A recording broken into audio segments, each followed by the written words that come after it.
the Government Accounting Office. I think the mic is working now. So today, as we are all unfortunately aware, the Chemical Facility Anti-Terrorism Standards, which, as I mentioned, is commonly known as CFATS, has struggled. This was highlighted in a very disturbing internal report that was leaked to the media this past December concerning the management of the CFATS program. Since the program was created in FY 2007, industry stakeholders have made many improvements at their sites and spent hundreds of millions of dollars complying with the CFATS policy. However, after 5 years, it is clear that the Department of Homeland Security has absolutely failed to fully develop an efficient and effective program. The internal memo specifically notes that the lack of well-developed direction and plan led to, and I quote this, the hiring of inappropriate people, the expenditure of significant funds for what have since been determined to be unnecessary expenses, and several false starts in the direction of the program. The memo further concludes that these and other gaps, quote, now pose a risk to the program. The Department of Homeland Security must address each of the issues that were brought to light in the memo and provide industry with the direction they need to move forward and the taxpayers with a viable program. Today, we want to hear from the GAO and on the difficulties that are hindering the program from the department and how they are addressing these issues and how the program is being restructured. In short, we want to know what we've gained from nearly $500 million appropriated for the CFATS program and how we're going to fix this broken program, a program that was intended to fulfill the vital mission of preventing hazardous chemicals from falling into the wrong hands. Let me make it clear up front that for those with the Department of Homeland Security in attendance today, that this subcommittee cannot tolerate waste, fraud, and abuse, especially when we're dealing with vital security programs and our vital budget is hemorrhaging red ink. Lastly, I want to express my concern with the lack of outreach that the NPPD has had to this committee. Last Friday, the CFATS program withdrew the Personal Surety Program's information collection request from review at OMB. Even though this committee and other congressional committees of jurisdiction has been very outspoken on this issue, the department failed to notify the committee or formally explain the reasons for the withdrawal. This lack of information sharing is unfortunate and counterproductive to effective oversight. Secretary Spaulding, you will, or could you commit today that this behavior will not continue, that you'll personally will ensure that the NPPD will work with Congress so we can move forward in a positive manner, working together towards a common goal toward fiscal responsibility and effective program.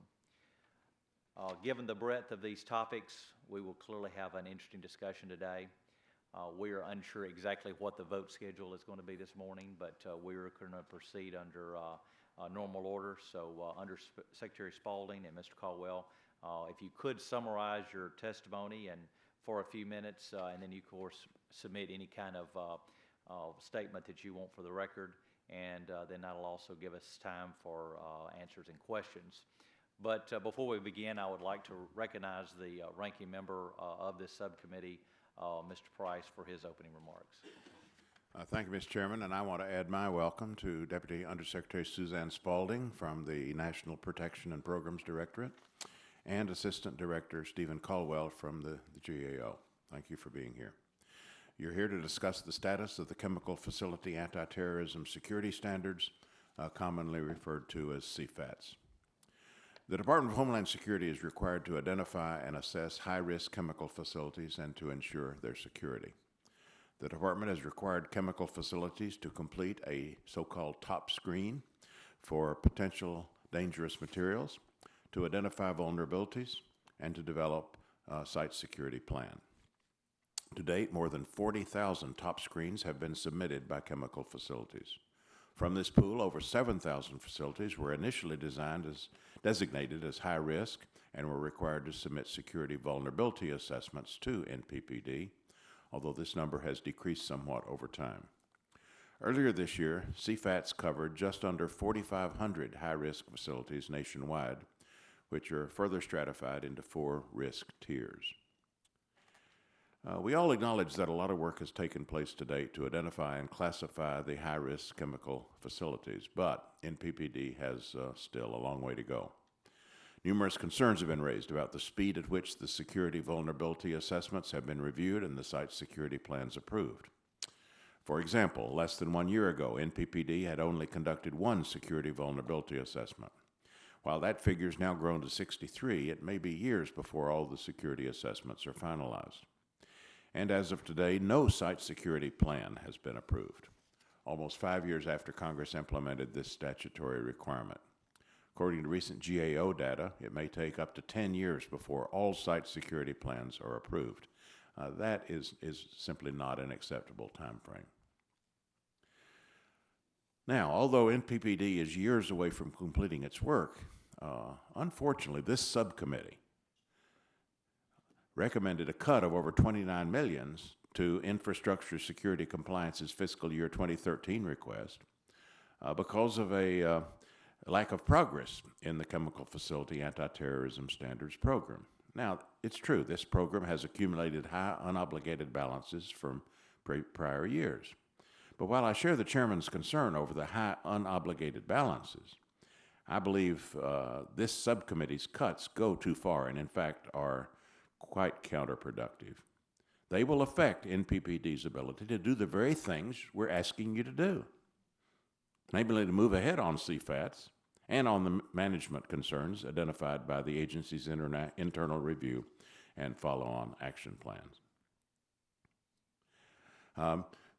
Ms. Spaulding, it was imperative to develop and implement an action plan to correct these management problems. 6 months after your plan was completed, only about half of the 94 action items have been closed. The rest have outstanding actions. Mr. Caldwell, since the chairman and I requested GAO to look into these issues further, I look forward to your update on where NPPD stands on these corrective actions and what further recommendations you have planned to address these concerns. Finally, we've also heard numerous concerns about the vetting of chemical security personnel, which the House Appropriations Bill does address, as you know. Just this week, this committee learned that NPPD was dropping the personnel surety component. Putting the merits of this decision aside, I'm concerned that the committee didn't know about this, wasn't notified of this change by the department. This lack of notification, it's not the first time, unfortunately. There is a disturbing trend of leaving appropriators in the dark, and this hinders our ability to provide adequate funding to carry out key missions. So, Ms. Spaulding, I'm going to want you to explain the recent decision and lay out the path forward on personal surety. So, Deputy Undersecretary Spaulding, Assistant Director Caldwell, we look forward to your testimony. I think we would all agree that this nation needs a robust chemical security program, and we're hopeful you can shed light on the challenges that currently face this effort.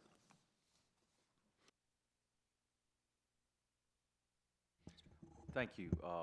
Thank you, Mr. Price. Let me begin, Mr. Caldwell, if you would give your opening statement, we'd appreciate it. Thank you. I'll be very brief. I know that we have votes coming up for the members here. So, Chairman Adderholt and Mr. Price, thank you for holding this hearing. I'd like to submit my statement for the record. We've worked very closely with NPB to try to better understand what the challenges are that it faces and what plans they have for resolving those. And we'll continue to work with them and the committee on this issue. Thank you, sir. I'm ready for questions if there is time later. Secretary Spaulding.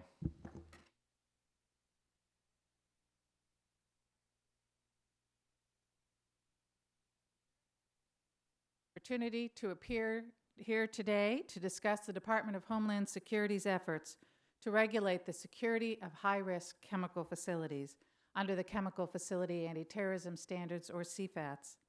I would also like to thank GAO for their efforts in reviewing the progress that we've made in implementing the action plan developed by our CFATS leadership to address the challenges that they identified last fall. The department concurs with the single recommendation made by GAO that we develop performance measures where appropriate and practical that can help us assess the impact of the action plan on the overall implementation of the CFATS program.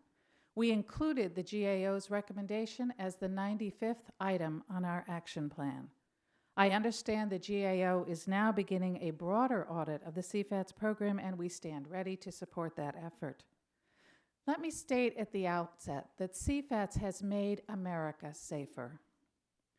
Since the inception of CFATS, more than 1,800 facilities completely removed their chemicals of interest, and more than 900 other facilities have reduced their holdings of chemicals of interest below the high-risk threshold.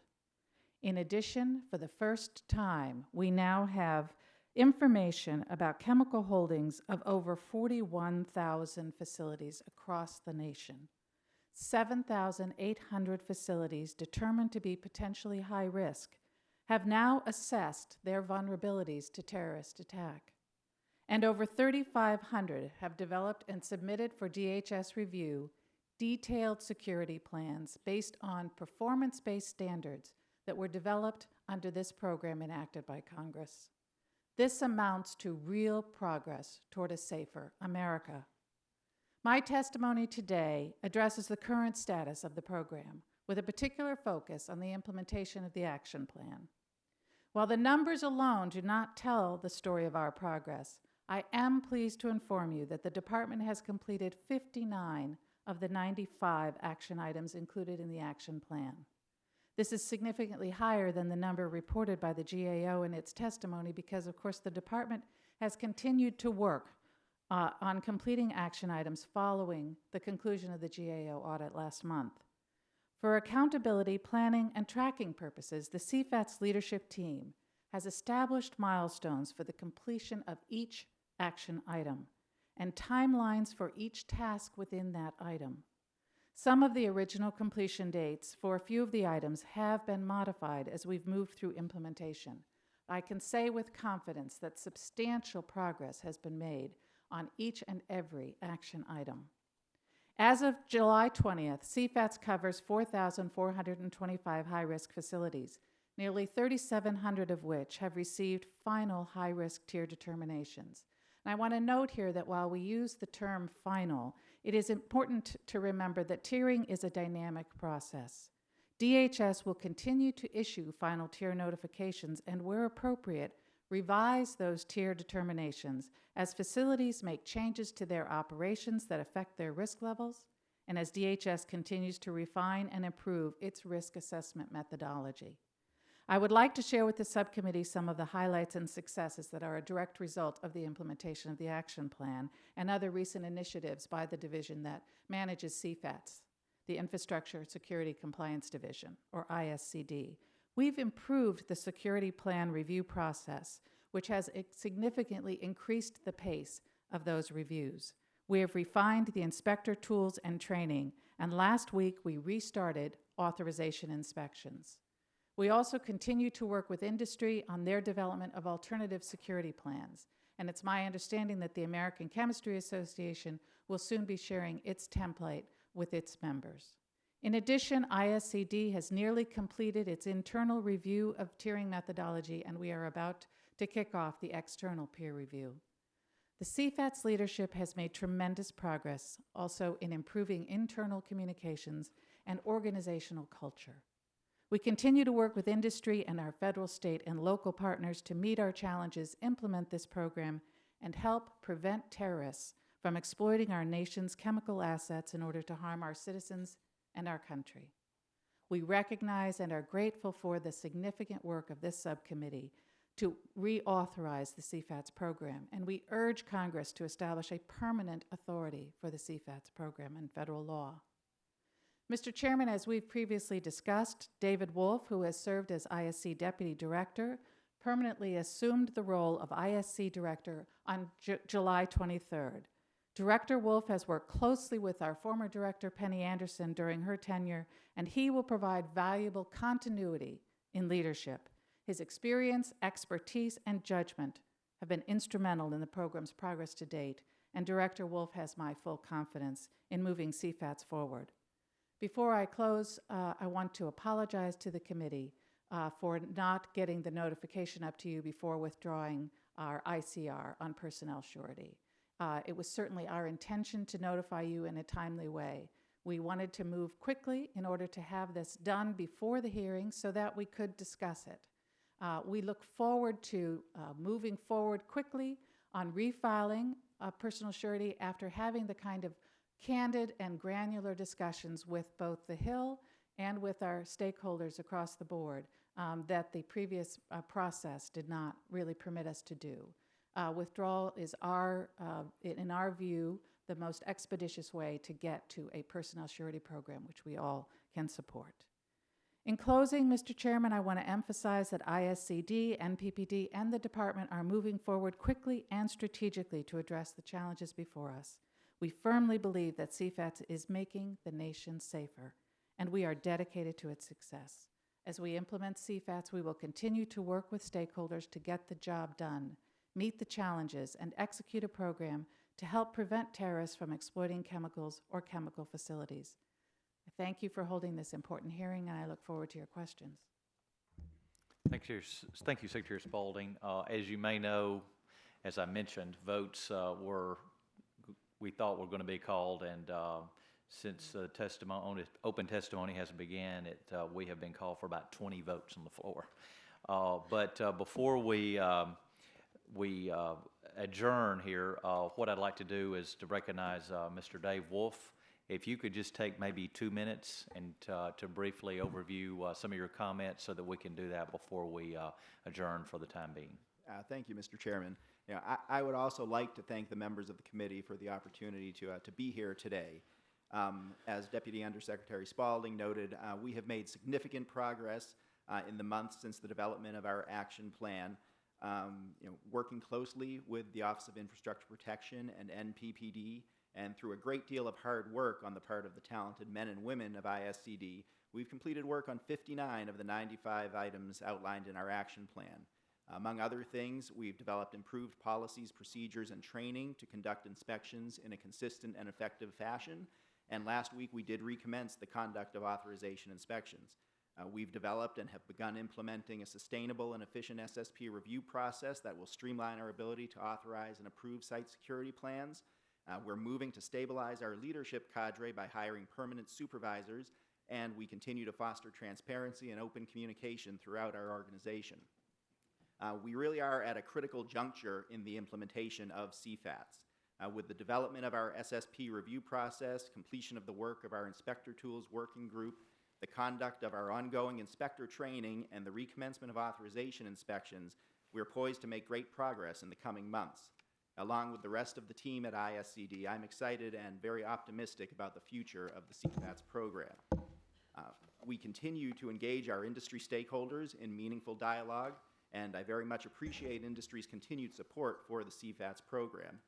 We do look forward to a full and productive dialogue on the issue of personnel surety as we all strive to prevent terrorists from gaining access to our nation's highest risk chemical infrastructure, while ensuring that chemical facilities are able to continue conducting business without the imposition of unnecessary burdens.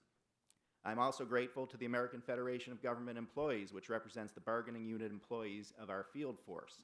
In partnership with ISCD, AFGE has done much to help us expedite our adoption of improved procedures as we've moved aggressively to develop our inspection processes and to recommence inspections. As Deputy Undersecretary Spaulding noted, we also appreciate the work done by the Government Accountability Office and will move forward to adopt the recommendation GAO has made for additional performance measures, tying our action plan to the progress we anticipate making across the CFATS program. I'm honored to have been asked to serve as the director of ISCD, and I look forward to continuing to lead the talented men and women of the division. The level of experience and professionalism that's present across our division is truly humbling. Our team has brought to ISCD a wealth of experience from careers in industry, law enforcement, military service, and a host of other disciplines, and I believe we've made much progress in coming together as a regulatory compliance organization that is committed 100% to the critical mission of securing our nation's highest risk chemical infrastructure. Thank you again for the opportunity to be here today, and I welcome any questions you may have. Thank you, Mr. Wolf. And as I mentioned, the votes have been called, and from the looks at it, we're going to be on the floor for approximately 2 hours. We're going to suspend the hearing as the results of the votes, but I do thank the witnesses for their attendance and look forward as we continue to have this hearing at a later date. Thank you very much.